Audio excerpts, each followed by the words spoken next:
What's the real reason that one teacher seemed to hate your entire family? My English teacher, Ms. Kendra, spent 3 years making my life a living hell, and I only found out why after graduation. She literally had a vendetta against my entire family, and I never saw it coming. I was in 9th grade when I first got Ms. Kendra for honors English. From day one, something was off. Like the way she'd call on me for every hard question even when other kids had their hands up, or how she'd mark me down for the exact same answers other students got full points for. At first I thought maybe I was being dramatic. Like maybe she was just a tough teacher and I wasn't used to high school standards yet. But then she started making these weird comments about my family traits, and how some things never change when I'd turn in assignments. I remember one time I was literally 30 seconds late to class after lunch and she made this huge scene about how punctuality isn't genetic but apparently tardiness is in some bloodlines, and everyone just stared at me. I'd go home crying at least once a week. My mom would tell me to just try harder, that some teachers are just strict. But this felt different. It wasn't strictness. It was like, targeted. Things got worse when she assigned this personal narrative essay. I wrote about my dad teaching me to ride a bike when I was 7, and she gave me a C, with these bizarre comments like convenient memories and selective storytelling. WTF does that even mean for a 9th grade essay about bike riding? I started noticing she'd get this weird look whenever my dad came up in conversation. Not even just when I mentioned him. One time someone was talking about how their dad got a new job at the hospital and Miss Kendra's whole face just changed.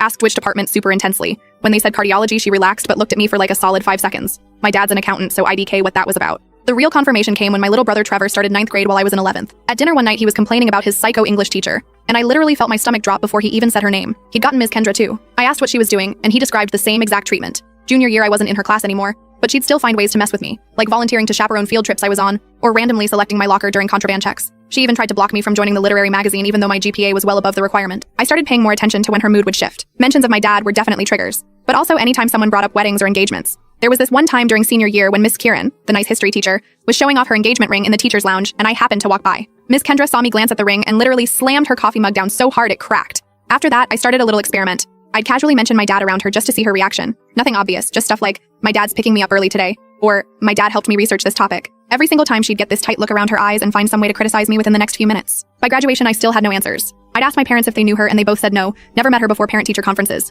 I was just relieved to be done with her forever. Then came graduation night. We were all at this restaurant downtown celebrating and I went to the bathroom. Who walks in but Miss Kendra? She was there with some other teachers celebrating end of year. We made eye contact in the mirror and for a second I thought she might actually say something nice since I was graduating. Instead, she looked at me and said, "You have his smile. It's unfortunate." Then just walked out. I was shaking. What the actual hell? I told my mom when I got back to the table and she just froze, like completely still. Then she and my dad had this weird silent conversation with their eyes before my dad excused himself. My mom waited until he was gone before telling me that Miss Kendra and my dad were engaged in college. Apparently they were together for 4 years and he broke it off 2 months before the wedding because he met my mom. Miss Kendra had found out she was pregnant right before he ended things but never told him. She lost the baby a few weeks later. By then my parents were already together and she never spoke to him again. My mom said she recognized Ms. Kendra's name when I first mentioned her in 9th grade, but thought it was just a coincidence. She never imagined someone would hold a grudge for almost 20 years and take it out on children. I confronted my dad later that night. Said he had no idea she even lived in the same state anymore. Kept saying he was sorry over and over. I asked if he knew about the pregnancy and he looked genuinely shocked. Said no, she never told him. I believe him, but it doesn't change the fact that 3 kids suffered because of choices he made before we were even born.